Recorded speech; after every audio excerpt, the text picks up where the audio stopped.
Today's story is Doctor Marigold by Charles Dickens.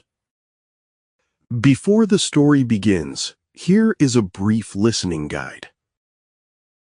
Charles Dickens composed Doctor Marigold for the 1865 Christmas edition of his periodical All the Year Round. The story exemplifies his enduring fascination with marginalized figures, itinerant street culture, and the curative power of chosen families. Originally tailored for Dickens's immensely popular public reading tours, the narrative consciously mimics the rhythmic, persuasive patter of a Victorian street vendor. Listeners should pay close attention to the protagonist's unique voice, which seamlessly blends performative commercial shrewdness with profound, often hidden emotional vulnerability. Now, let the story begin. I am a cheapjack, and my own father's name was Willem Marigold. It was in his lifetime, supposed by some, that his name was William, but my own father always consistently said, no, it was Willem. On which point I content myself with looking at the argument this way. If a man is not allowed to know his own name in a free country, how much is he allowed to know in a land of slavery?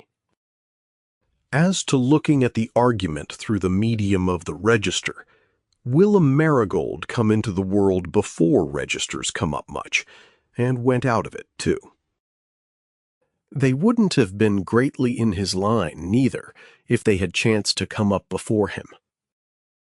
I was born on the Queen's Highway, but it was the King's at that time.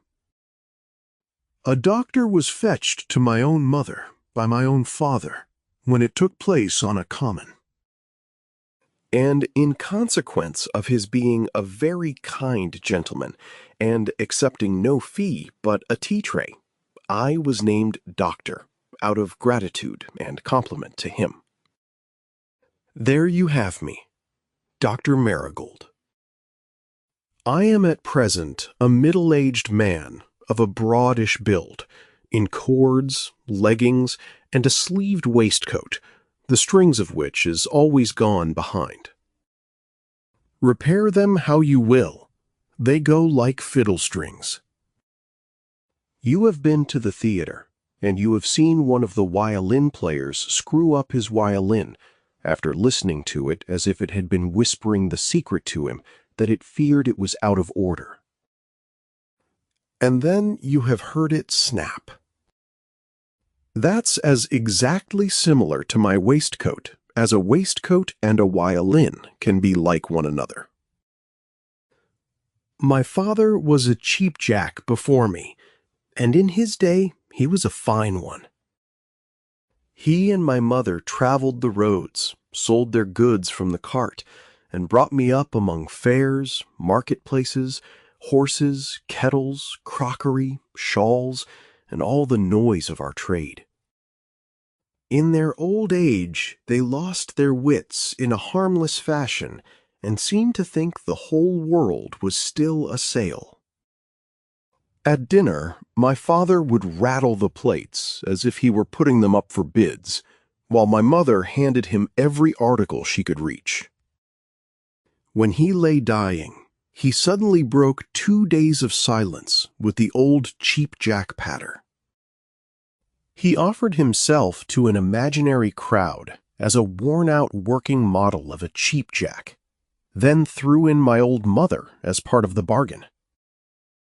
He kept lowering the price until, in the very last breath of his trade, he ordered the pair of them to be put in the cart, driven away, and buried. They died on the same day, and I followed them as mourner. That was the end of Willem Marigold, but not the end of his calling, for I had learned the business well, and, if I may say so, carried it higher than he ever had. My father had been a lovely one in his time at the cheapjack work, as his dying observations went to prove. But I top him. I don't say it because it's myself, but because it has been universally acknowledged by all that has had the means of comparison. I have worked at it. I have measured myself against other public speakers, members of parliament, platforms, pulpits, counsel learned in the law. And where I have found 'em good, I have took a bit of imagination from 'em, and where I have found 'em bad, I have let 'em alone. Now I'll tell you what. I mean to go down into my grave declaring that of all the callings ill-used in Great Britain, the cheap-jack calling is the worst used. Why ain't we a profession? Why ain't we endowed with privileges? Why are we forced to take out a hawker's license when no such thing is expected of the political hawkers? Where's the difference betwixt us?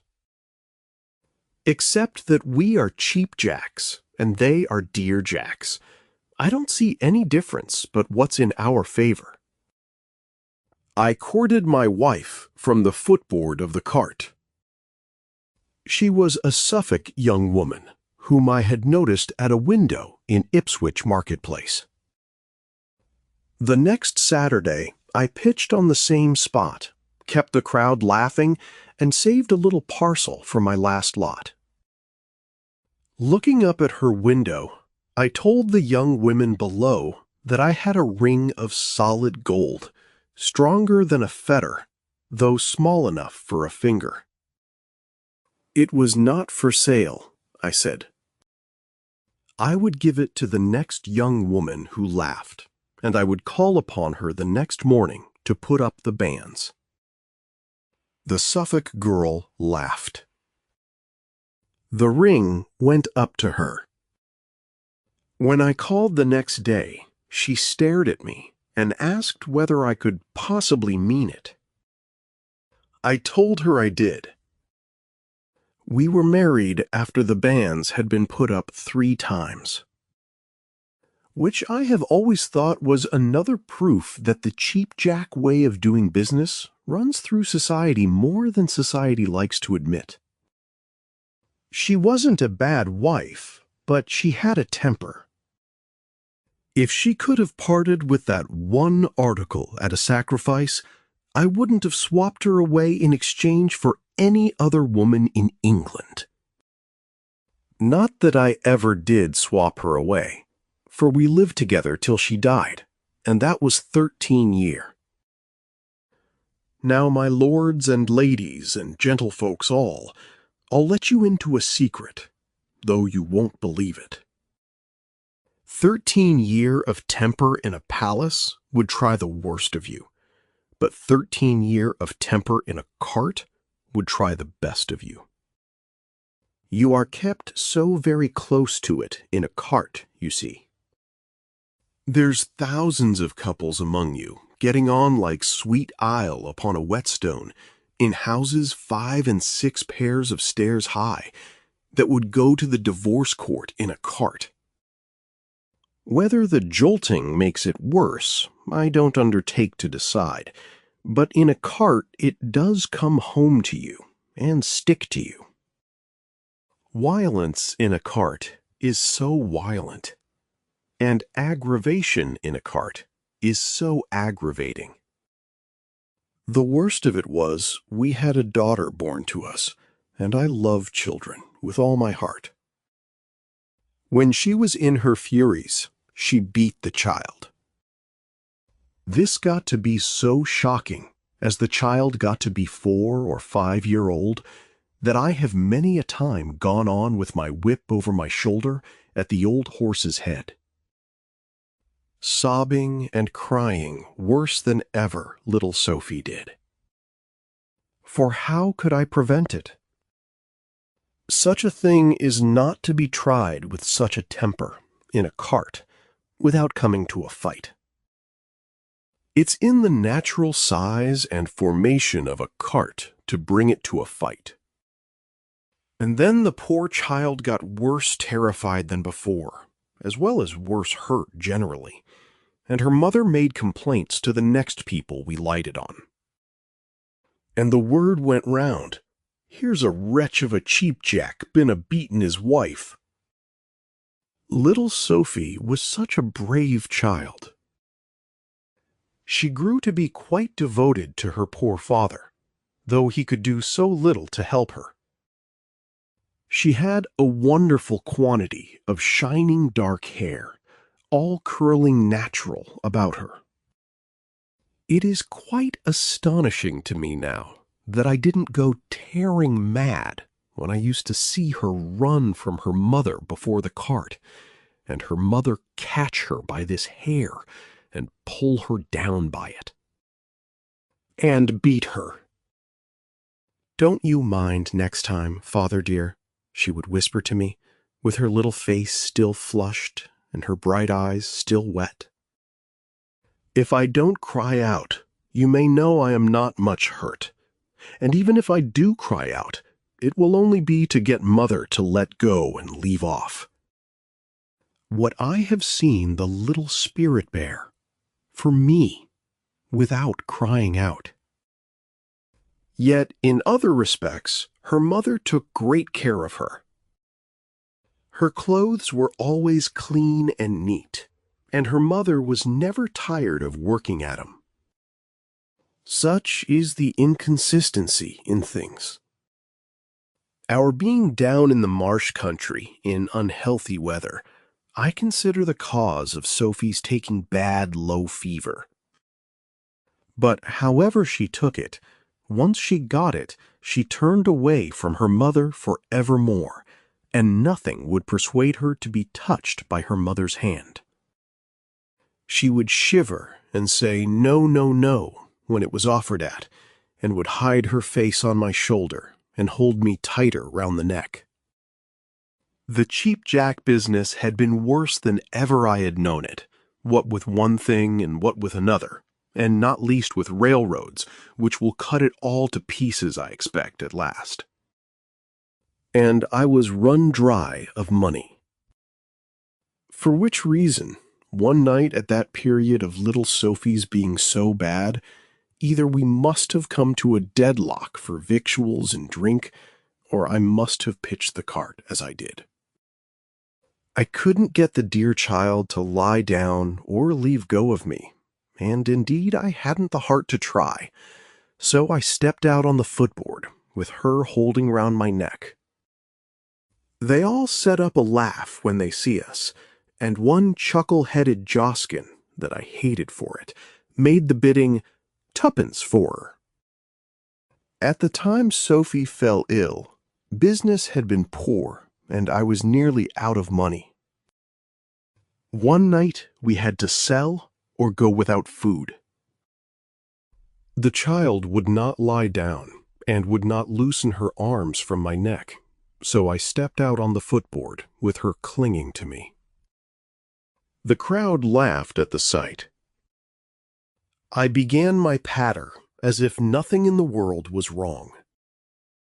I offered tools, books, spectacles, and household goods, turning every silence into a joke and every face in the crowd into part of the sale.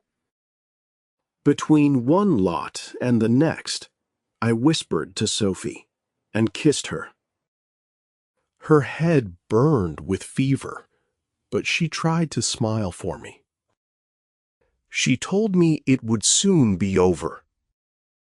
I kept talking because I had to earn enough to carry us through the night. Then, while the people were still laughing, I felt Sophie lift herself a little on my shoulder and look across the dark street. She asked whether she could see a pretty churchyard there. I said yes. She asked me to kiss her twice and lay her down to rest upon the churchyard grass, so soft and green. Her head dropped upon my shoulder.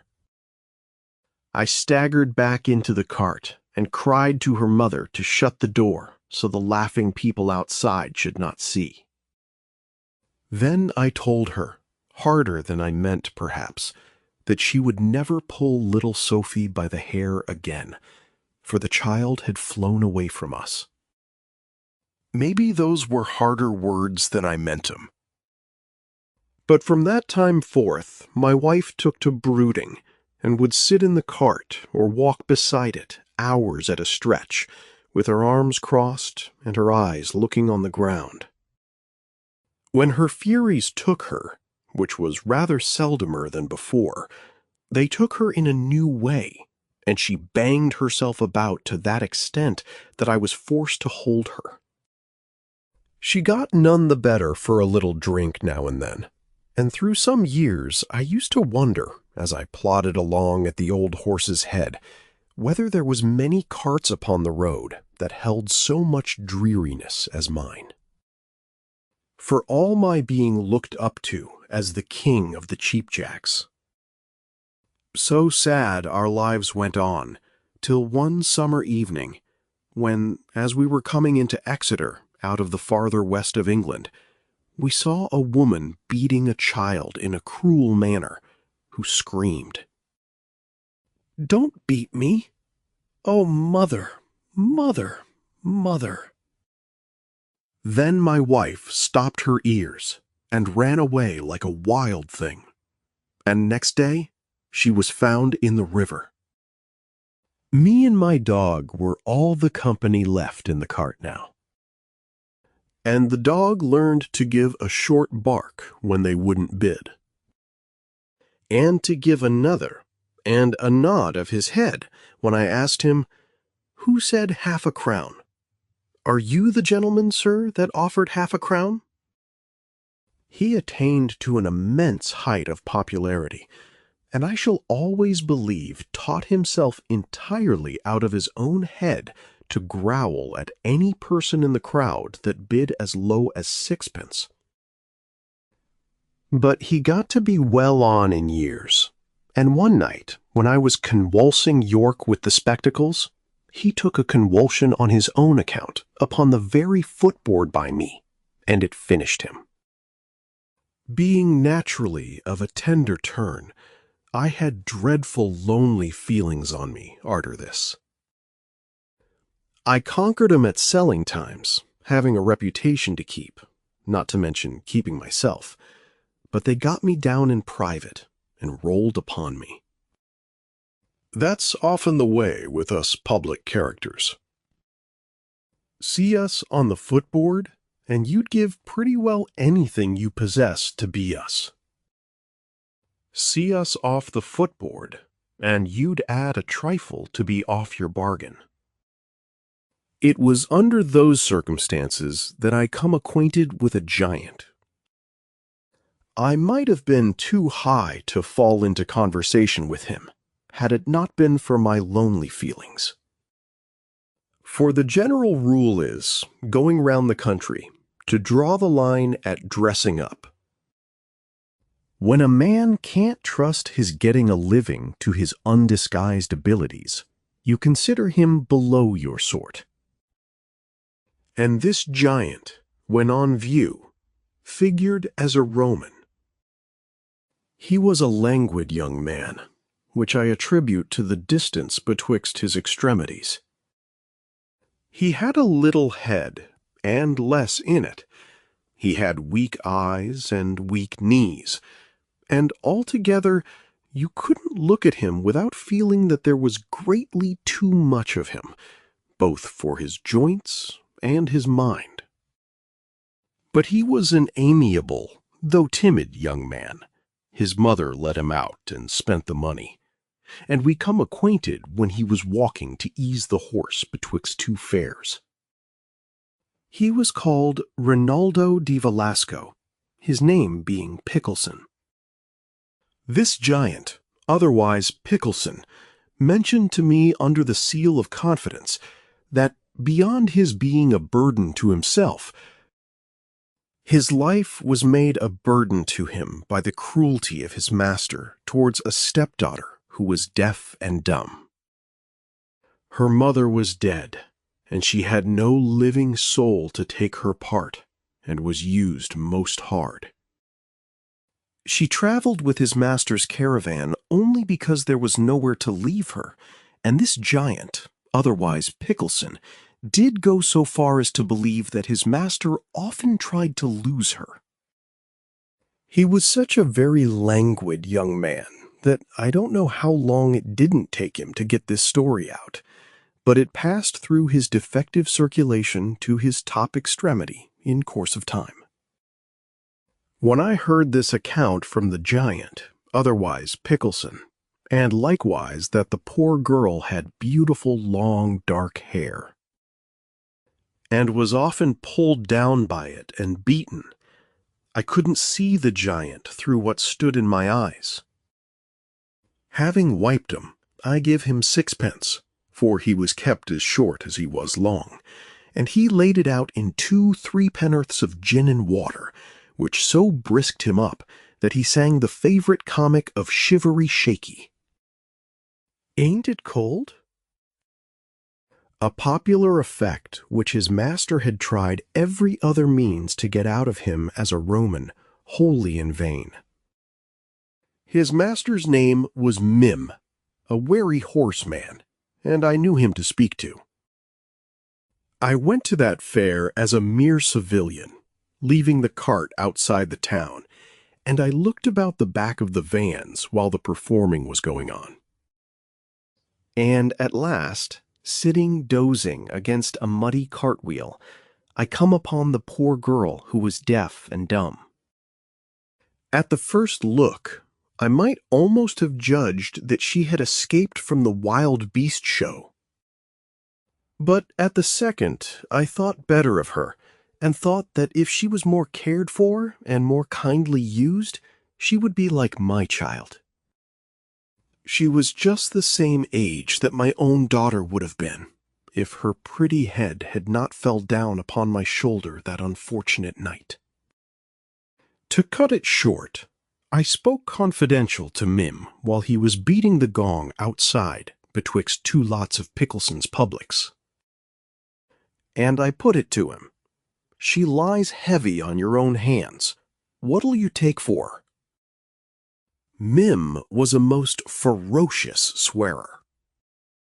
Suppressing that part of his reply, which was much the longest part, his reply was, "A pair of braces."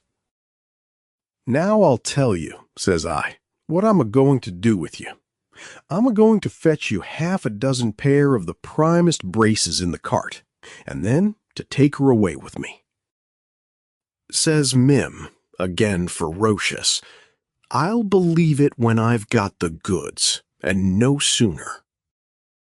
I made all the haste I could, lest he should think twice of it, and the bargain was completed, which Pickleson, he was thereby so relieved in his mind that he come out at his little back door, long ways like a serpent, and give us Shivery Shaky in a whisper among the wheels at parting. It was happy days for both of us when Sophie and me began to travel in the cart. I at once give her the name of Sophie, to put her ever towards me in the attitude of my own daughter. We soon made out to begin to understand one another, through the goodness of the heavens, when she knowed that I meant true and kind by her. In a very little time, she was wonderful fond of me. You have no idea what it is to have anybody wonderful fond of you, unless you have been got down and rolled upon by the lonely feelings that I have mentioned as having once got the better of me. You would have laughed, or perhaps cried, to see the 2 of us learning to talk without sound. I bought large separate letters on bits of bone, and began with the things nearest to us. When we were traveling to Windsor, I arranged the letters WINDSOR and showed them again at each milestone. I gave her cart and chalked the word on the cart. I gave her Doctor Marigold and hung the same words on myself. At first, she mixed me, the cart, and the royal town together, but patience cleared that up. Soon we had hundreds of signs of our own. She would sit thinking hard, shaping a new question with her hands and eyes, until I understood it. In those moments, she looked so like the child I had lost, only grown older, that I sometimes half believed my first Sophie had come back to tell me where she had been. At selling time, she sat inside the cart, unseen by the crowd. One look from me was enough. She handed me the precise article I wanted, then clapped her hands with delight when the sale went well. Remembering how I had first found her, starved, beaten, ragged, and asleep against a muddy wheel, I felt such heart in seeing her bright and useful that my reputation as a cheapjack rose higher than ever. The way she learnt to understand any look of mine was truly surprising. When I sold of a night, she would sit in the cart unseen by them outside, and would give an eager look into my eyes when I looked in, and would hand me straight the precise article or articles I wanted. And then she would clap her hands and laugh for joy. And as for me, seeing her so bright and remembering what she was when I first lighted on her, starved and beaten and ragged, leaning asleep against the muddy cartwheel, it gave me such heart that I gained a greater height of reputation than ever. And I put Pickleson down by the name of Mim's Traveling Giant, otherwise Pickleson, for a 5-pun note in my will. This happiness went on in the cart till she was 16-year-old, by which time I began to feel not satisfied that I had done my whole duty by her, and to consider that she ought to have better teaching than I could give her.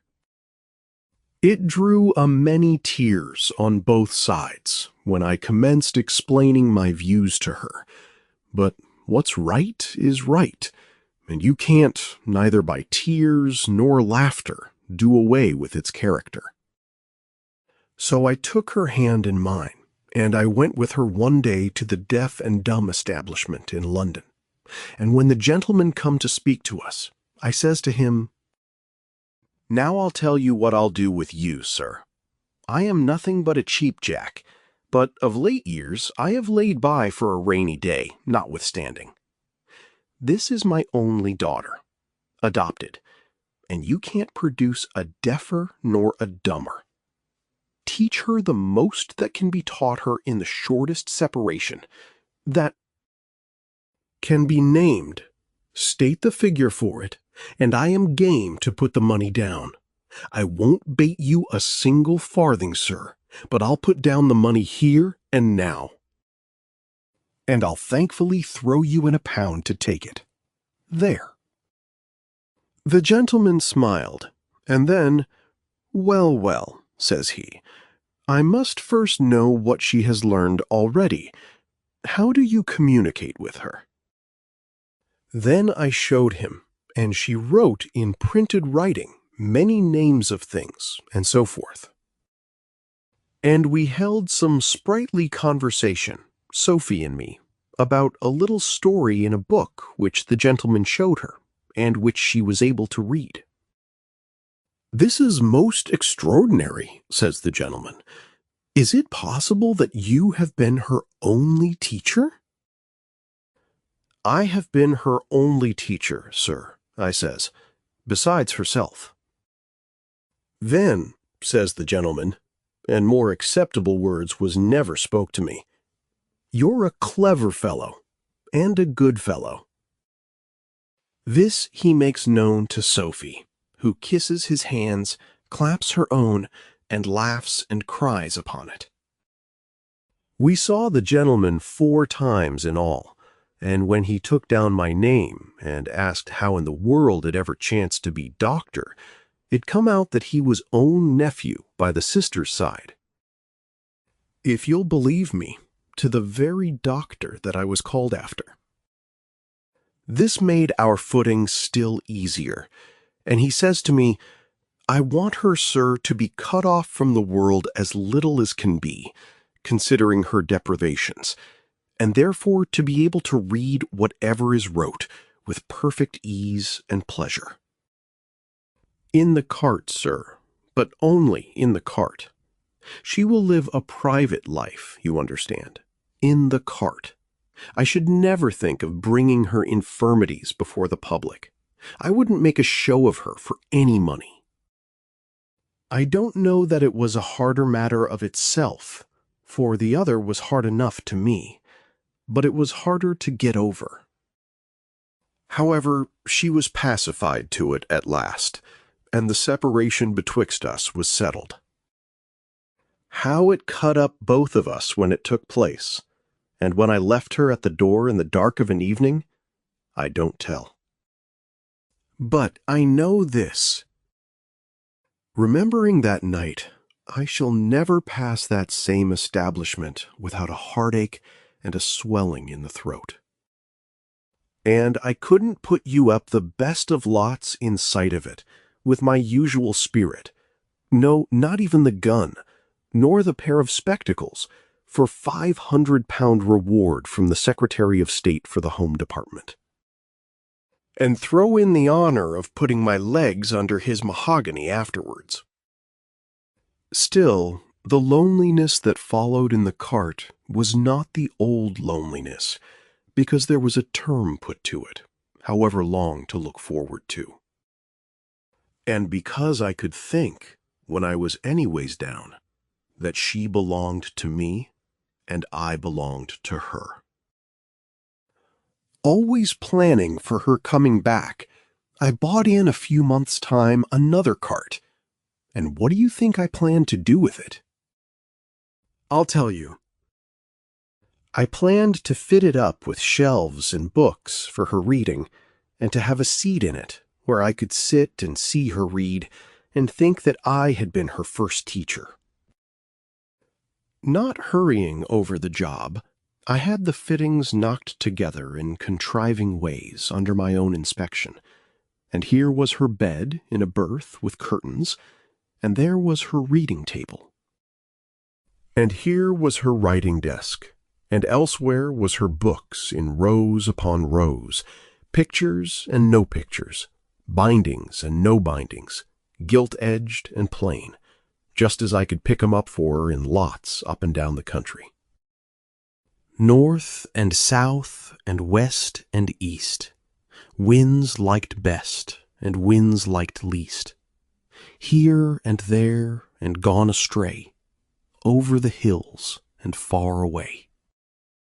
And when I had got together pretty well as many books as the cart would neatly hold, a new scheme come into my head, which, as it turned out, kept my time and attention a good deal employed, and helped me over the 2 years' style. Without being of an avaricious temper, I like to be the owner of things. I shouldn't wish, for instance, to go partners with yourself in the cheapjack cart. It's not that I mistrust you, but that I'd rather know it was mine. Similarly, very likely you'd rather know it was yours. Well, a kind of a jealousy began to creep into my mind when I reflected that all those books would have been read by other people long before they was read by her.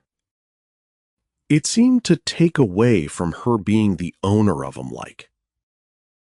In this way, the question got into my head, couldn't I have a book new made express for her, which she should be the first to read? It pleased me, that thought did. And as I never was a man to let a thought sleep, you must wake up all the whole family of thoughts you've got and burn their nightcaps, or you won't do in the cheapjack line. I set to work at it. Considering that I was in the habit of changing so much about the country, and that I should have to find out a literary character here to make a deal with, and another literary character there to make a deal with as opportunities presented, I hit on the plan that this same book should be a general miscellaneous lot, like the razors, flat iron, chronometer watch, dinner plates, rolling pin, and looking glass, and shouldn't be offered as a single individual article, like the spectacles or the gun. When I had come to that conclusion, I come to another, which shall likewise be yours. Often had I regretted that she never had heard me on the footboard, and that she never could hear me. It ain't that I am vain, but that you don't like to put your own light under a bushel. What's the worth of your reputation if you can't convey the reason for it to the person you most wish to value it? Now I'll put it to you. Is it worth 6 pence, fippence, 4 pence, 3 pence, 2 pence, a penny, a halfpenny, a farthing? No, it ain't. Not worth a farthing. Very well then. My conclusion was that I would begin her book with some account of myself, so that through reading a specimen or two of me on the footboard, she might form an idea of my merits there. I was aware that I couldn't do myself justice. A man can't write his eye, at least I don't know how to, nor yet can a man write his voice, nor the rate of his talk, nor the quickness of his action, nor his general spicy way. But he can write his turns of speech when he is a public speaker, and indeed I have heard that he very often does before he speaks them. Well, having formed that resolution, then come the question of a name. How did I hammer that hot iron into shape? This way. The most difficult explanation I had ever had with her was how I come to be called doctor and yet was no doctor.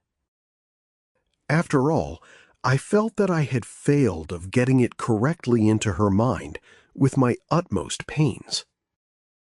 But trusting to her improvement in the 2 years, I thought that I might trust to her understanding it when she should come to read it as put down by my own hand. Then I thought I would try a joke with her, and watch how it took, by which of itself I might fully judge of her understanding it. We had first discovered the mistake we had dropped into through her having asked me to prescribe for her when she had supposed me to be a doctor in a medical point of view. So, thinks I, now, if I give this book the name of my prescriptions, and if she catches the idea that my only prescriptions are for her amusement and interest, to make her laugh in a pleasant way, or to make her cry in a pleasant way, it will be a delightful proof to both of us that we have got over our difficulty. It fell out to absolute perfection. For when she saw the book, as I had it got up, the printed and pressed book, lying on her desk in her cart, and saw the title, Doctor Marigold's Prescriptions, she looked at me for a moment with astonishment.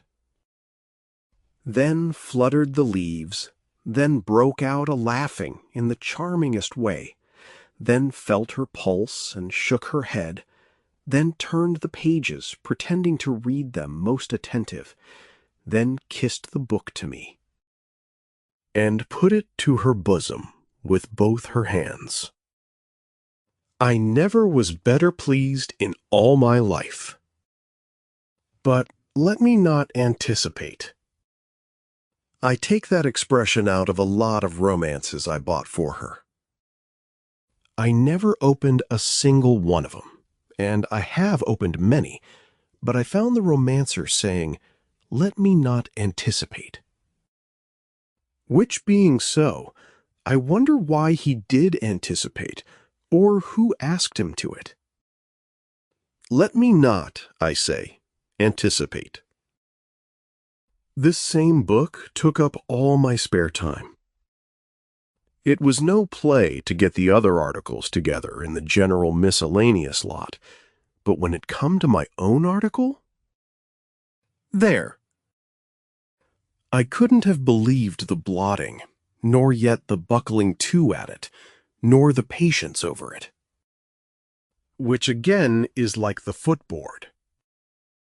The public have no idea. At last it was done, and the 2 years' time was gone after all the other time before it, and where it's all gone to, who knows? The new cart was finished, yellow outside, relieved with vermilion and brass fittings. The old horse was put in it, a new one and a boy being laid on for the cheapjack cart, and I cleaned myself up to go and fetch her. Bright, cold weather it was, cart chimneys smoking, carts pitched private on a piece of waste ground over at Wandsworth, where you may see 'em from the Southwestern Railway when not upon the road. Look out of the right-hand window going down. "Marigold," says the gentleman, giving his hand hearty, "I am very glad to see you." "Yet I have my doubts, sir," says I, "if you can be half as glad to see me as I am to see you." I should think it was. Grown such a woman, so pretty, so intelligent, so expressive. I knew then that she must be really like my child, or I could never have known her, standing quiet by the door. "I feel, sir," says I, "that I am but a rough chap in a sleeved waistcoat." "I feel," says the gentleman, "that it was you who raised her from misery and degradation and brought her into communication with her kind. But why do we converse alone together when we can converse so well with her? Address her in your own way." "Try if she moves at the old sign," says the gentleman. They had got it up together a purpose to please me. For when I give her the old sign, she rushed to my feet and dropped upon her knees, holding up her hands to me with pouring tears of love and joy. And when I took her hands and lifted her, she clasped me round the neck and lay there. And I don't know what a fool I didn't make of myself, until we all three settled down into talking without sound, as if there was a something soft and pleasant spread over the whole world for us. Our reunited life was happier than I had dared to hope. The 2 carts went round the country together, and wherever their wheels stopped, content stopped with us. But I had left one figure out of my calculations, a young man. At Lancaster, I learned that a well-dressed stranger had been seen near our carts before daybreak. I watched for him and saw him myself. I called after him, but he never turned. After observing him more closely, I discovered the reason. He, too, was deaf and dumb. That shook me. I knew young men had been educated at the same establishment as Sophie, and I began to fear there was something between them. At last I came upon them, meeting beneath a cluster of fir trees. They did not know I was watching, and by then my eyes understood their silent language as readily as my ears understood speech. The young man was going to China to work in a merchant's house. He had means enough to support a wife, and asked Sophie to marry him and go with him. She told him that she loved him dearly, but she could not leave the father who had taken her from misery, taught her, loved her, and built his life around her. She would stay with me, she said, even if it broke her heart. Then she wept. That settled the matter for me. Whatever selfish fear I had felt disappeared when I saw her sorrow. I went to the young man, touched him on the shoulder, and told him in signs that I was not angry and that I was his friend. Then I took him to the library cart. While my mind had been in an unsettled state about her favoring this young man, I had felt that unreasonable towards Pickleson, that it was well for him he had got his legacy down. For I often thought, if it hadn't been for this same weak-minded giant, I might never have come to trouble my head and vex my soul about the young man. But once that I knew she loved him, once that I had seen her weep for him, it was a different thing. I made it right in my mind with Pickleson on the spot, and I shook myself together to do what was right by all. She had left the young man by that time, for it took a few minutes to get me thoroughly well shook together, and the young man was leaning against another of the fir trees, of which there was a cluster, with his face upon his arm. I touched him on the back. Looking up and seeing me, he says in our deaf and dumb talk, "Do not be angry." "I am not angry, good boy. I am your friend. Come with me." I left him at the foot of the steps of the library cart, and I went up alone. She was drying her eyes. "You have been crying, my dear." "Yes, father." "Why?" "A headache." "Not a heartache?" "I said a headache, father." "Dr. Marigold must prescribe for that headache." She took up the book of my prescriptions and held it up with a forced smile, but seeing me keep still and look earnest, she softly laid it down again, and her eyes were very attentive. "The prescription is not there, Sophie." "Where is it?"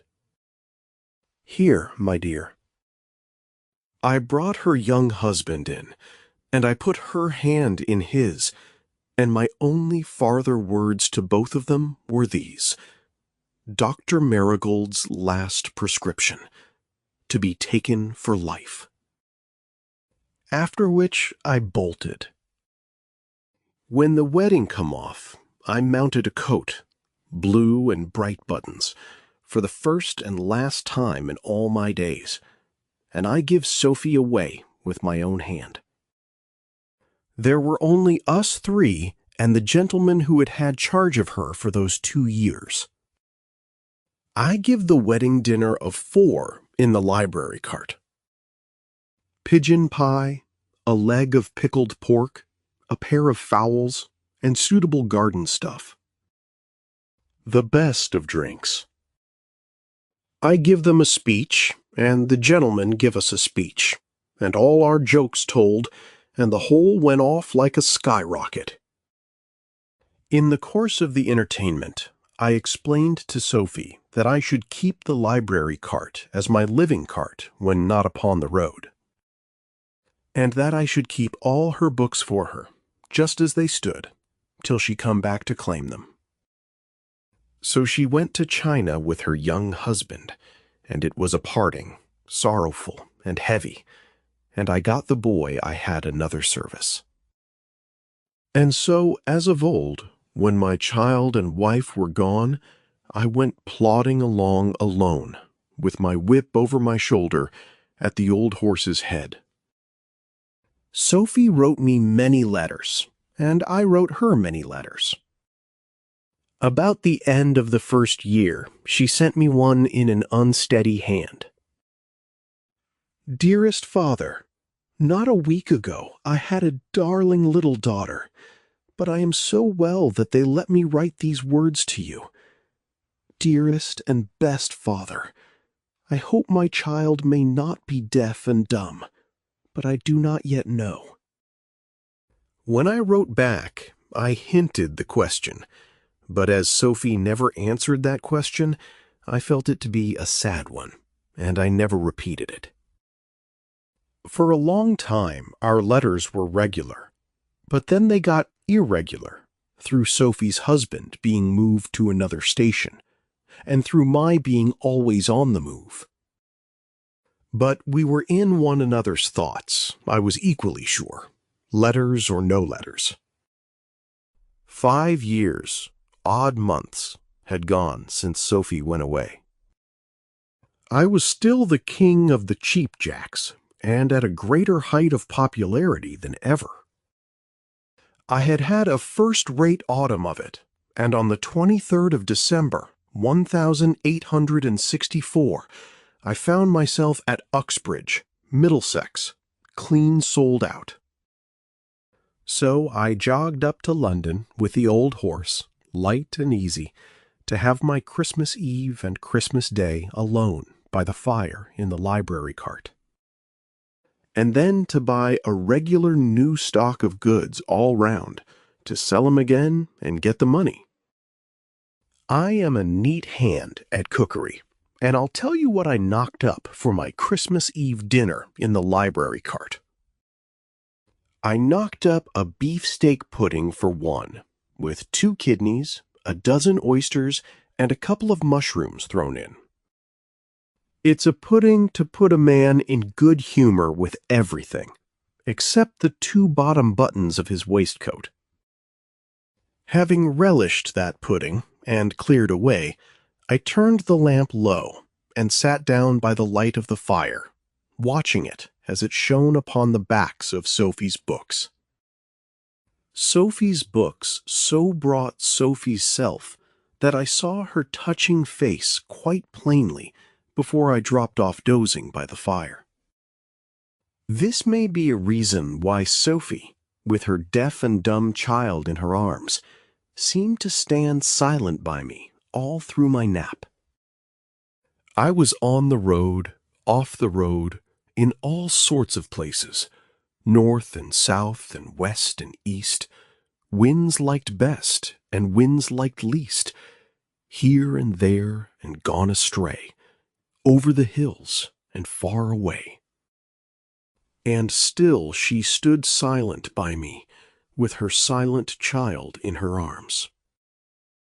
Even when I woke with a start, she seemed to vanish, as if she had stood by me in that very place only a single instant before. I had started at a real sound, and the sound was on the steps of the cart. It was the light, hurried tread of a child coming clambering up. That tread of a child had once been so familiar to me that for half a moment I believed I was going to see a little ghost. But the touch of a real child was laid upon the outer handle of the door, and the handle turned, and the door opened a little way, and a real child peeped in. A bright little comely girl with large dark eyes. Looking full at me, the tiny creature took off her mite of a straw hat, and a quantity of dark curls fell about her face. Then she opened her lips and said in a pretty voice, "Grandfather." Ah, my God. I cries out, "She can speak." "Yes, dear grandfather, and I am to ask you whether there was ever anyone that I remind you of?" In a moment, Sophie was round my neck, as well as the child, and her husband was wringing my hand with his face hid, and we all had to shake ourselves together before we could get over it. And when we did begin to get over it, and I saw the pretty child a-talking, pleased and quick and eager and busy, to her mother, in the signs that I had first taught her mother, the happy and yet pitying tears fell rolling down my face. The reading is followed by a deeper literary commentary. The exploration of Charles Dickens's narrative strategies frequently reveals a profound engagement with the societal institutions of his era. Yet the specific intersection of literary whimsy and medical discourse presents a uniquely compelling avenue for analysis. Particularly when considering the thematic architecture of the work, centered on the character of Dr. Marigold and his metaphorical prescriptions. By focusing on the explicit titular acknowledgement that the protagonist was merely named doctor rather than having acquired the title through formal medical accreditation, a critical space is opened to examine the dichotomy between nominal designation and the actual practice of healing, suggesting a deliberate subversion of professional authority in favor of a more localized, empathetic, and imaginative approach to human suffering. This linguistic play fundamentally transforms the concept of medicine within the narrative, shifting the focus from pharmaceutical interventions to the therapeutic properties of fancy, thereby positing the act of storytelling, emotional connection, and creative expression as legitimate and potent forms of holistic care. The notion that a character devoid of scientific training can dispense prescriptions invites a radical reinterpretation of what constitutes a remedy. Elevating the imaginative faculties to the status of a curative force capable of addressing the psychological and emotional afflictions that orthodox medicine often failed to remedy in the increasingly industrialized era and alienated context of Victorian society. Dickens's utilization of medical terminology, alongside the concept of fancy, operates as a sophisticated rhetorical device that blurs the boundaries between the empirical sciences and the arts, suggesting that the human spirit requires sustenance that cannot be quantified or compounded in a traditional apothecary, but must instead be woven from the intangible threads of humor, compassion, and narrative ingenuity. The scholarly attention directed toward this specific dynamic underscores the intricate ways in which literature can function as a healing modality, wherein the author, much like the titular figure named Doctor, assumes the responsibility of diagnosing the social and emotional maladies of the readership and administering doses of imaginative wonder designed to restore inner equilibrium and foster resilience.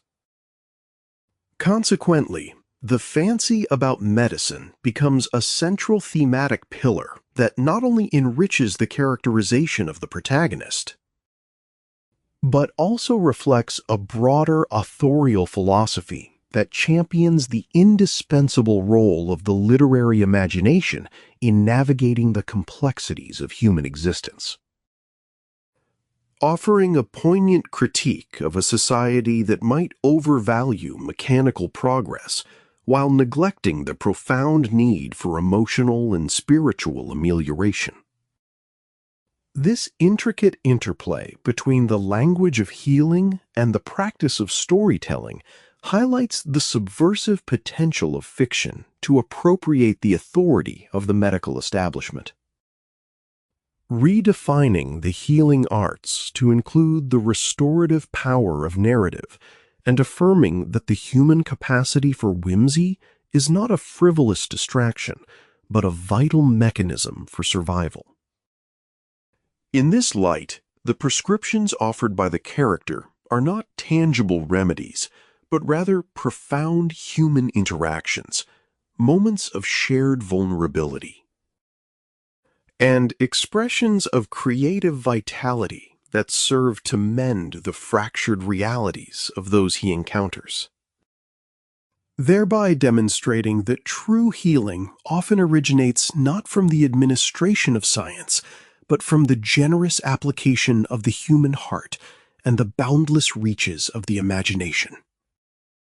Through this complex thematic matrix, the figure named Doctor emerges not as a fraud, but as a transcendent healer, whose lack of formal credentials is precisely what allows him to access the deeper, more universal ailments of the human condition, administering cures forged in the crucible of his own lived experiences and imaginative capacities. The enduring significance of this narrative construct lies in its powerful assertion that the amelioration of suffering is a multifaceted endeavor, requiring both the precision of the physician and the boundless empathy of the storyteller, ultimately suggesting that the most effective prescriptions are often those written in the language of fancy, compassion, and enduring human connection.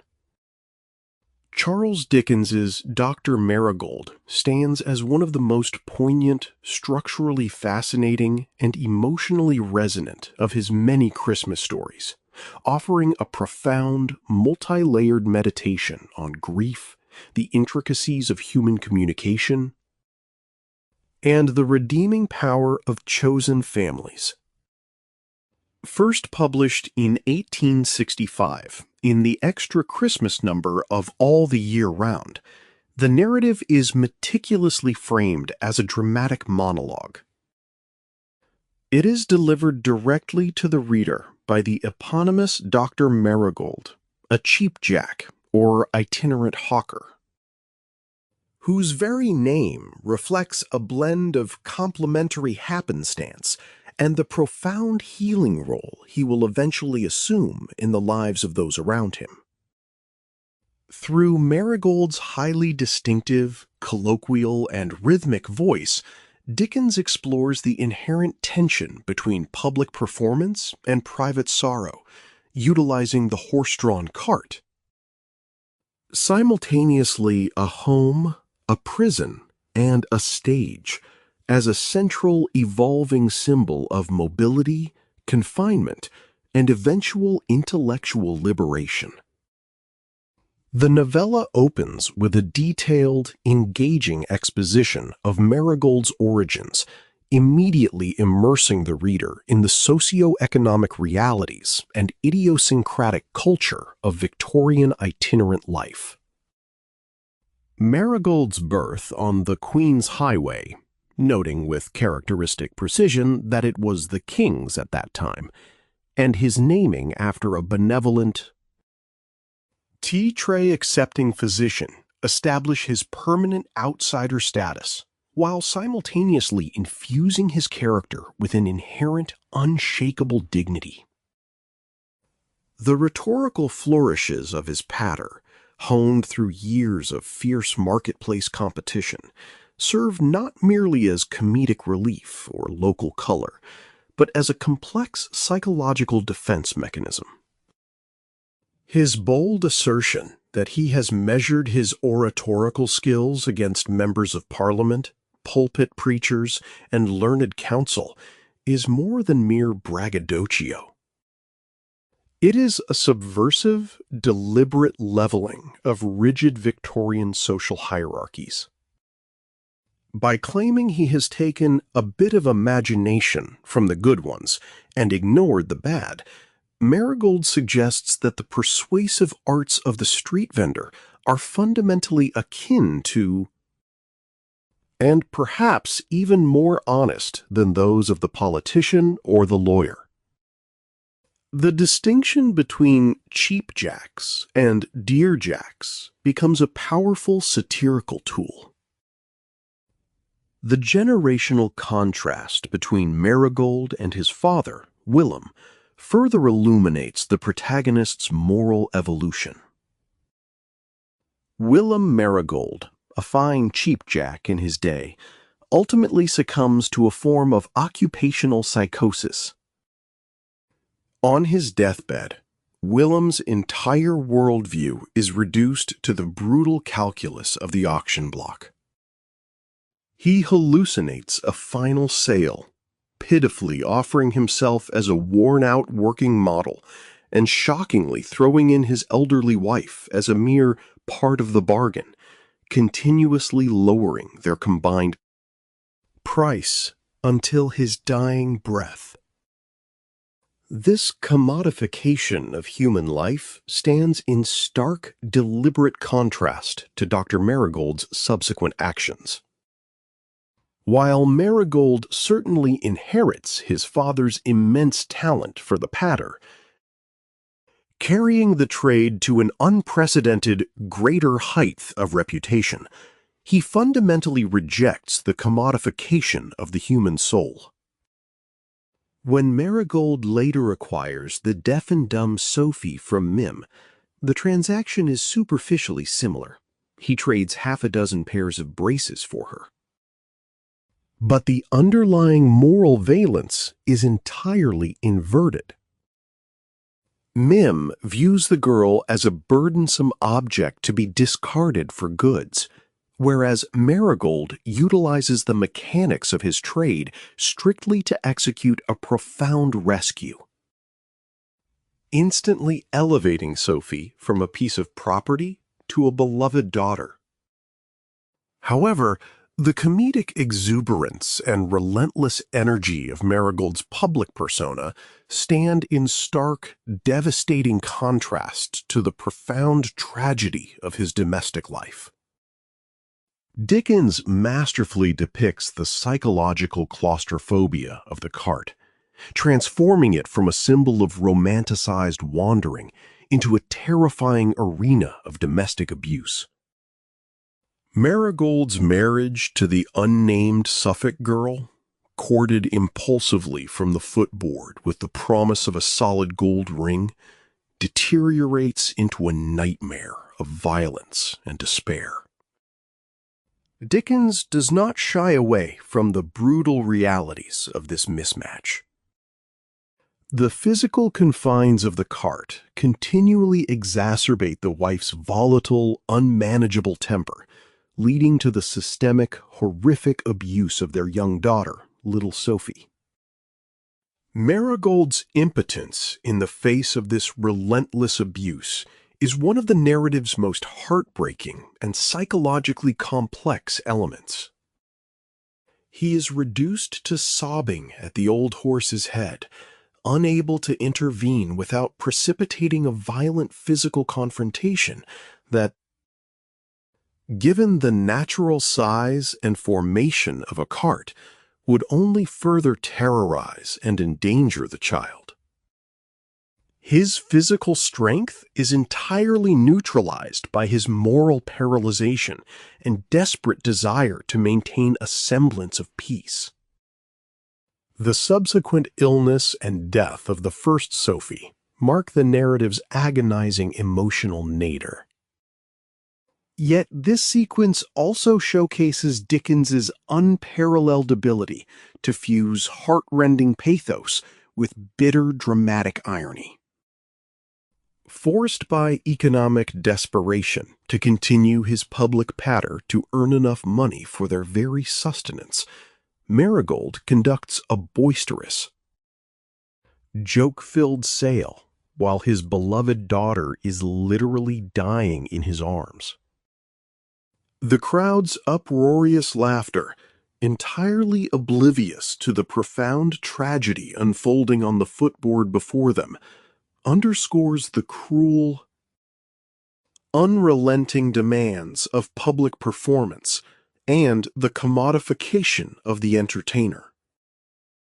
Sophie's final hallucinatory request to be laid upon the soft green grass of a pretty churchyard provides a fleeting, desperately sad moment of pastoral peace amidst the harsh, muddy realities of their itinerant existence.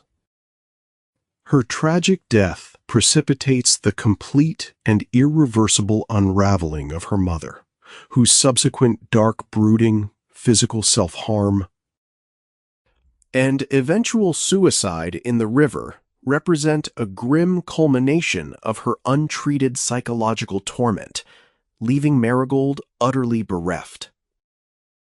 Left entirely alone, save for the companionship of his performing dog, Marigold is consumed by the dreadful lonely feelings that he notes so often afflict public characters in their private, unobserved moments. It is within this vast emotional void that the narrative introduces the pivotal, grotesque figures of Pickleson the giant and his cruel horse master, Mim.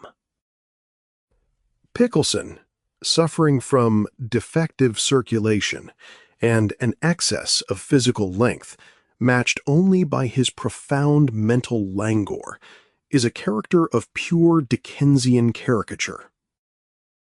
Yet he serves as the crucial, unlikely catalyst for Marigold's redemption.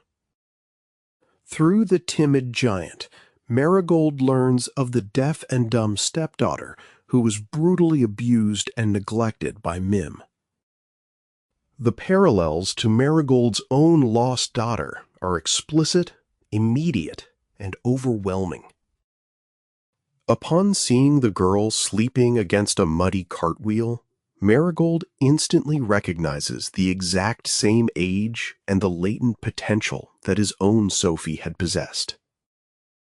The rescue of the deaf and dumb girl, whom Marigold immediately and significantly renames Sophie, initiates the central, uplifting thematic arc of the novella. The pedagogy of unconditional love and the miraculous triumph of communication over profound sensory isolation. The subsequent scenes detailing Marigold's tireless, inventive efforts to communicate with Sophie are among the most tender, beautiful, and psychologically astute in all of Dickens's oeuvre. Using chalk on the side of the cart, large separate letters on bits of bone, and an abundance of inexhaustible patience, Marigold constructs a bespoke, deeply personal sign language, brilliantly bridging the vast chasm of Sophie's isolation.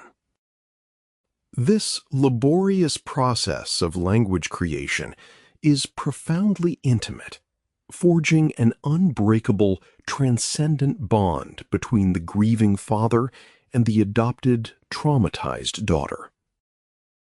Dickens elevates this domestic education by having Marigold acknowledge its inherent limitations. Marigold's painful but necessary recognition that Sophie requires formal, specialized instruction at a deaf and dumb establishment in London demonstrates a selfless, pure devotion that prioritizes her long-term intellectual and social growth over his own immediate emotional comfort. The 2-year separation is excruciating for Marigold, yet it catalyzes his most ambitious and touching project, the outfitting of the magnificent library cart. This physical space, meticulously designed and dedicated entirely to Sophie's intellectual and emotional enrichment, represents the absolute antithesis of the violent, claustrophobic cart of his first. Disastrous marriage. It is a mobile sanctuary of learning, lovingly lined with books chosen specifically for her from across the country, featuring a reading table, a writing desk, and a special berth with curtains. Furthermore, Marigold's deeply touching decision to write Doctor Marigold's prescriptions reveals a sophisticated, almost metafictional understanding of textual authority, legacy, and self-representation. Realizing with a pang of jealousy that Sophie will read books authored by strangers, and profoundly regretting that she has never heard his charismatic voice or witnessed his marketplace triumphs. He attempts to capture his very essence in written form. These prescriptions are not medical remedies, but rather narrative cures, carefully designed to provoke laughter and tears, thereby establishing a profound emotional connection across the impenetrable barrier of silence. When Sophie returns from the institution, beautifully transformed into an intelligent, expressive, and highly literate young woman, her joyful, immediate comprehension and embrace of the prescriptions completely validates Marigold's literary endeavor. Dickens here subtly comments on his own profession, suggesting that stories themselves are potent medicine for the human soul.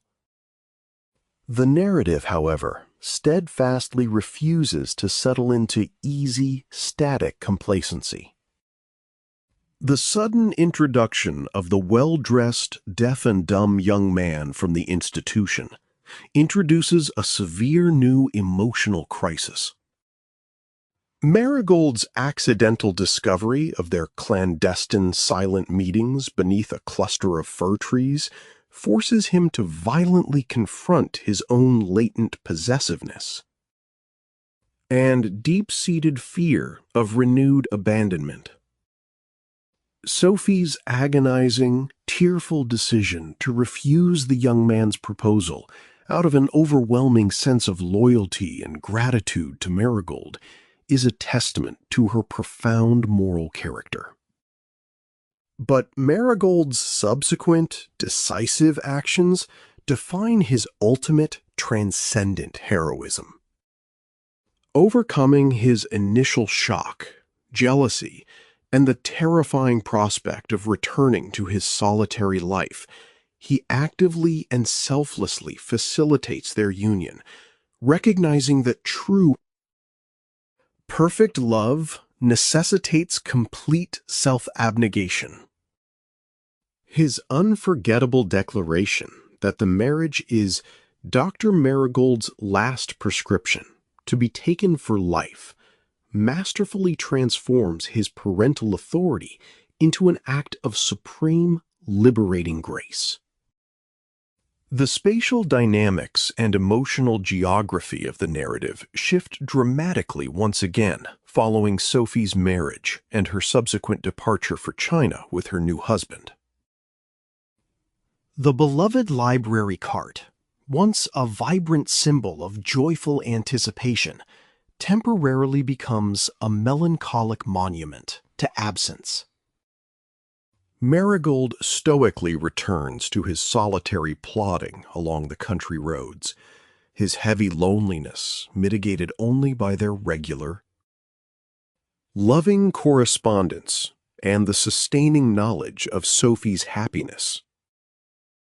The epistolary exchange regarding Sophie's pregnancy introduces a subtle, pervasive, and deeply Victorian anxiety concerning the heredity of deafness. Her complete silence on the matter of her daughter's hearing after the birth heightens the narrative suspense, carefully laying the emotional groundwork for the masterful, deeply moving concluding scene. The ending of Dr. Marigold stands as a triumph of emotional resonance, dramatic timing, and satisfying narrative closure. Set perfectly on Christmas Eve, a time fundamentally synonymous in the Dickensian universe with themes of spiritual redemption, miraculous returns, and joyous familial reunion. Marigold is sitting alone in the library cart, visited by a nostalgic vision of Sophie that miraculously and unexpectedly materializes into tangible reality. The sudden arrival of the bright grandchild, who explicitly addresses him with the spoken word grandfather, represents the ultimate vindication of Marigold's entire life. The child's ability to speak is not merely a biological relief.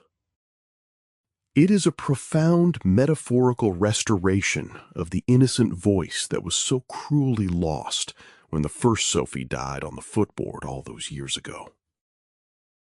Let us now examine the work through its primary analytical perspective. Primary perspective: sociological analysis. The sociological landscape of Charles Dickens's Doctor Marigold offers an incisive critique of Victorian social structures, class hierarchies, and the commodification of human relationships under the pressures of 19th century capitalism. At the heart of this narrative is the protagonist, a cheapjack, whose occupation situates him precariously on the margins of respectable society. Marigold operates within a transient economy that runs parallel to, yet is structurally excluded from, the formal institutions of British economic and political power. This marginalization is established through Marigold's acute awareness of class hypocrisy. He rigorously questions the structural inequities that demand a hawker's license for a working-class cheapjack, while political hawkers in Parliament, whom he astutely renames dearjacks, operate without such constraints. By drawing this direct, unapologetic comparative line between the manipulative rhetoric of the rural marketplace and the legislative chambers of the British Empire, Dickens exposes the arbitrary nature of social stratification and the ways in which the state actively legitimizes the commerce of the wealthy elite, while restricting the survival tactics of the impoverished working class. Furthermore, the spatial sociology of the narrative, specifically the physical environment of the cheapjack's itinerant cart, functions as a microscopic pressure cooker that exacerbates domestic dysfunction and structural violence. Marigold posits that the extreme physical confinement of the cart serves as a direct catalyst for domestic abuse, arguing that 13 years of temper in a cart would try the best of you. He explicitly contrasts this working-class spatial reality with the comfortable living conditions of the upper classes, noting that couples living in expansive houses with 5 and 6 pairs of stairs would inevitably end up in the divorce court if subjected to the claustrophobic friction of a traveling cart. This spatial analysis reveals a deeply sociological understanding of how physical environments, inherently shaped by severe economic deprivation, dictate interpersonal relations.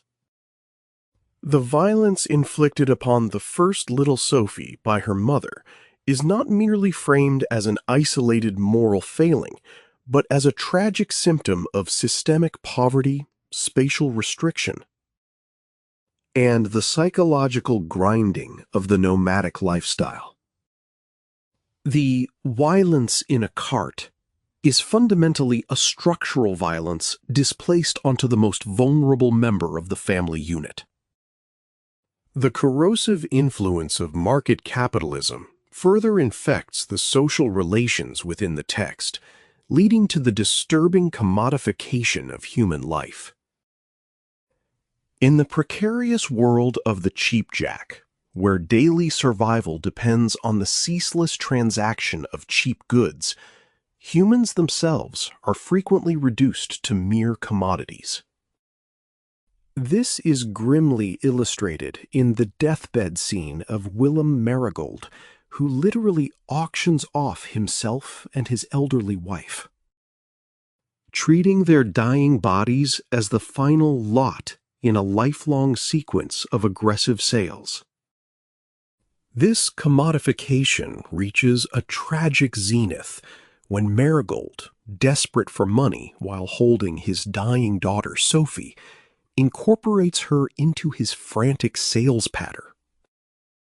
While a callous audience member bids tuppence for her. The brutal reduction of a dying child to a meager monetary value underscores the dehumanizing forces of a society that prioritizes commerce over basic human compassion. This transactional paradigm is repeated when Marigold acquires the second Sophie from the abusive giant's master, Mim. Mim views his deaf and dumb stepdaughter merely as a burdensome economic liability and literally trades her for half a dozen pair of the primest braces. The transfer of Sophie is a stark economic exchange, highlighting how marginalized individuals are reduced to chattel property within the unregulated fringes of the Victorian economy. This economic paradigm also forces a profound alienation of labor upon the protagonist, creating a severe dichotomy between his public persona and private suffering. Marigold's performance on the footboard is a grueling form of emotional labor, where his intense private grief must be ruthlessly suppressed for public consumption. This duality speaks directly to the Marxist concept of alienation, where the worker's authentic emotional reality is forcibly alienated from their performative labor required by the marketplace. The crowd demands relentless entertainment and actively consumes his comedic persona, remaining completely oblivious to his profound human suffering. This collective pressure forces Marigold to aggressively compartmentalize his identity, turning his trauma into a hidden sphere while weaponizing his theatricality for survival. Delving deeper into the intersectionality of the narrative reveals Sophie's condition as a stark sociological case study. As a deaf and dumb female orphan trapped in the lower classes, she occupies the absolute bottom of the socioeconomic hierarchy. She is triply marginalized by her gender, her severe physical disability, and her complete lack of capital. Her initial state is the logical endpoint of a society entirely lacking a social safety net. By painstakingly teaching her rudimentary sign language, Marigold initiates a radical act of sociological empowerment. He gives her language, the fundamental tool of social integration, effectively pulling her from the status of an animalized object into the dignified realm of recognized human subjectivity. Contrasting with the brutal capitalism of the fairground is the formal institutionalization represented by the deaf and dumb establishment in London. This institution represents the growing Victorian impulse toward systemic social reform and the clinical management of disability. When Marigold purchases Sophie's entry into this prestigious establishment, he is actively participating in a process of structured social mobility. The institution acts as an ideological state apparatus, efficiently transforming Sophie from an abused outsider into a refined participant in respectable society. Marigold, acutely aware of his lower-class status, strategically uses his hard-earned financial capital to bridge the vast social divide. Insisting on paying entirely out of his own pocket to maintain his independence and paternal agency. The looming specter of rapid industrialization also casts a threatening shadow over the sociological framework. Marigold notes that the cheapjack business has been deteriorating, explicitly blaming the railroads, which will cut it all to pieces. The railway acts as a powerful synecdoche for the relentless march of modernity that actively threatens to obliterate traditional itinerant modes of commerce. The inevitable transition from the horse-drawn cart to the network of steam trains perfectly mirrors the broader sociological shift from a decentralized peddling economy to a highly centralized industrial capitalist system. Finally, the ultimate trajectory of Sophie's life demonstrates the complex mechanisms of upward social mobility within the British Empire. Through the crucial intervention of specialized institutional education, Sophie successfully escapes the cyclical poverty of the fairground circuit. Her eventual marriage to an educated young man bound for a position in a merchant's house in China signifies her triumphant integration into the global mercantile economy of the expanding empire. However, this upward mobility strictly necessitates a painful social severance from Marigold. Marigold's heartbreaking sacrifice is willingly enduring this permanent separation. Profoundly recognizing that his own stigmatized status as a traveling cheapjack cannot possibly coexist with Sophie's newly acquired respectable middle-class position. To truly save Sophie from the predatory underclass, Marigold must financially engineer her permanent elevation entirely out of his own social sphere. A second perspective reveals further dimensions of the work. Secondary perspective: religion. In Charles Dickens's Doctor Marigold, while the overt trappings of institutional religion are notably absent from the itinerant life of the cheapjack, the narrative is profoundly saturated with latent theological themes, operating as a deeply secularized Christian allegory of sin, sacrifice, and ultimate redemption. The grueling, nomadic journey of Marigold's cart functions as a spiritual pilgrimage through a fallen world, where moments of profound suffering are eventually transmuted into transcendent grace through acts of selfless, agapeic love. Marigold himself assumes the role of a secular savior figure, navigating a landscape fraught with moral decay and systemic cruelty to rescue the innocent. The concept of sin is articulated through the lens of cruelty, abuse, and the dehumanization of the vulnerable. The physical and emotional violence inflicted upon the first little Sophie by her mother, and later the brutal exploitation of the second Sophie by the ferocious swearer Mim, represent the deeply entrenched sinfulness of the human condition when stripped of compassion. Mim's caravan, described in terms that evoke a demonic underworld populated by feral cruelty and base transactional greed, is a veritable hell from which the deaf and dumb Sophie must be delivered. Marigold's intervention serves as a redemptive disruption of this sinful cycle.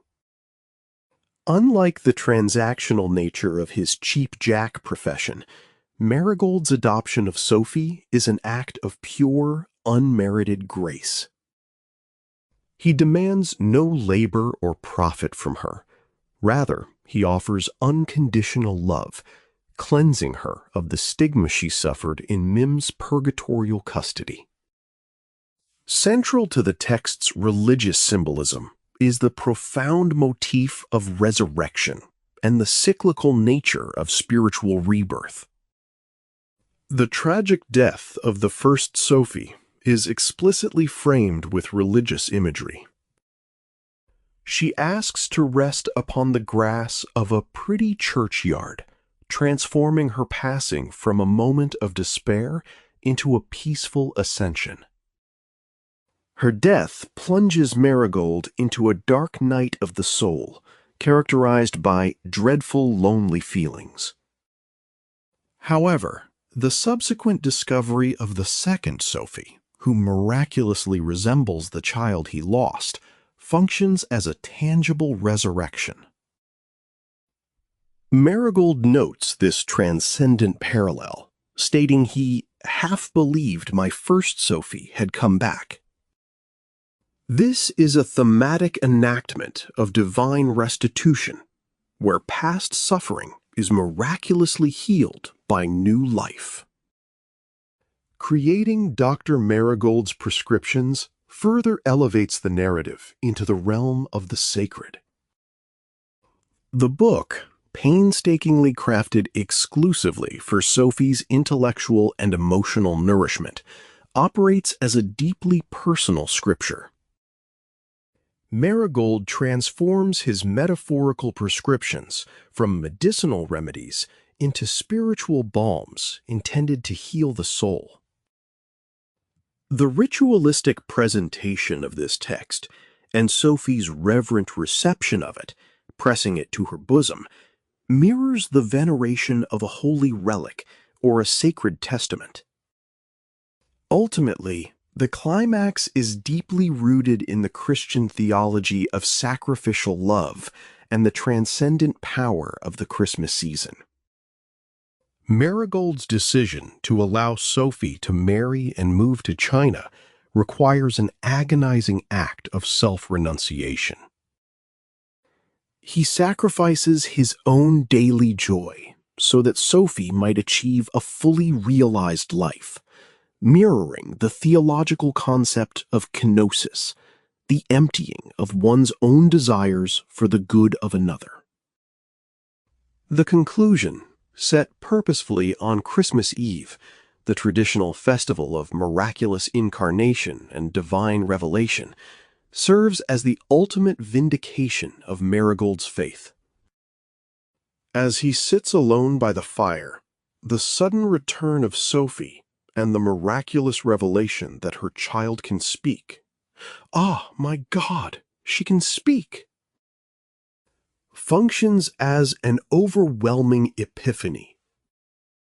The silence defining their relationship is beautifully shattered, signifying the realization of ultimate spiritual grace.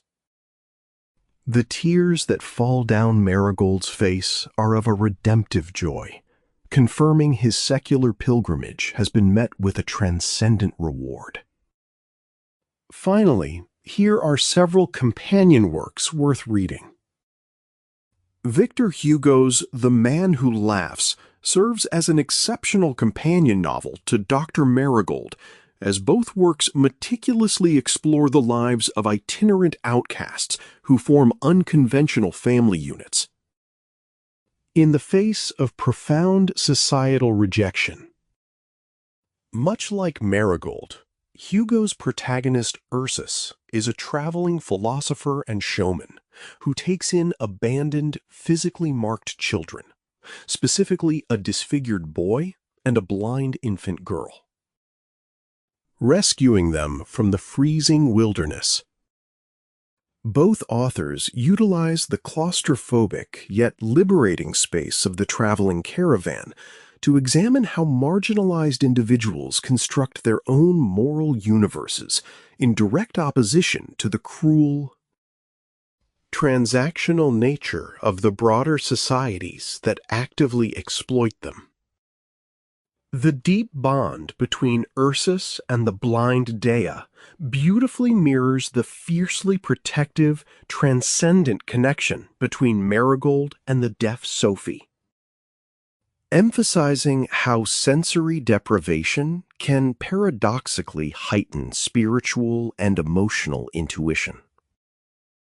Additionally, George Eliot's Silas Marner offers a profound thematic parallel regarding the redemptive power of adoptive love and the miraculous restitution of profound loss. Following a devastating betrayal and the agonizing theft of his hoarded gold, The reclusive, embittered weaver Silas is spiritually resurrected by the sudden, almost miraculous arrival of a golden-haired toddler. Epi, on his hearth. Just as the discovery of the second Sophie pulls Dr. Marigold back from the suffocating brink of his dreadful, lonely isolation, Epi's presence forcibly reconnects Silas to the broader human community and reinstates his shattered faith in existence. Both novels eloquently champion the belief that unmerited grace, often delivered through the unexpected responsibility of caring for a vulnerable child, possesses the unique power to heal the most profound psychological wounds inflicted by social alienation and personal tragedy.